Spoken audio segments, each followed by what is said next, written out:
সবাই বলতেছে রাই ভাই নাকি বেমানি করে আফ্রিদি ভাইকে ধরায় দিছে, কিন্তু আমার কাছে পার্সোনালি মনে হচ্ছে সে এই কাজটা কখনোই করবে না। কিন্তু হ্যাঁ, এটা ঠিক, আফ্রিদি ভাই যদি ভুল করে থাকে তার শাস্তি সে অবশ্যই পাবে। আমার কাছে কি মনে হয় জানেন? আমার কাছে মনে হয় যে জীবনের সব থেকে বড় ভুলটা করছি আমি বড় হইয়া। কেন হয়তো আপনারা কইতেছেন যে বড় হইতে এবার কি ভুলটা করছো? বড় হয়ে ভুলটা করছি যে ওর মতো যদি আমি ছোট থাকতাম তাইলে আমি পার্সোনালি বুঝতাম, তাইলে আমি মানুষের ব্যাপারে মানে পার্সোনালি বুঝতে পারতাম যে সে ভালো না খারাপ।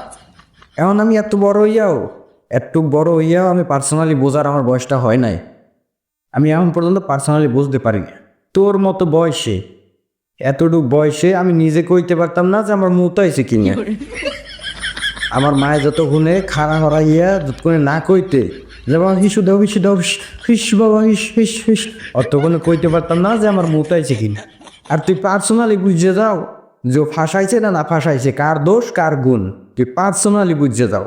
জীবনে লেখাপড়া করে এত বড় মানে সাংবাদিক হইয়া প্রেস মিডিয়া হইয়া কি লাভ? বড় বড় প্রেস মিডিয়ারাই এখন তো ঠিক করতে পারলো না যে কে ভুল করছে কে সঠিক করছে, কার দোষ কার গুণ।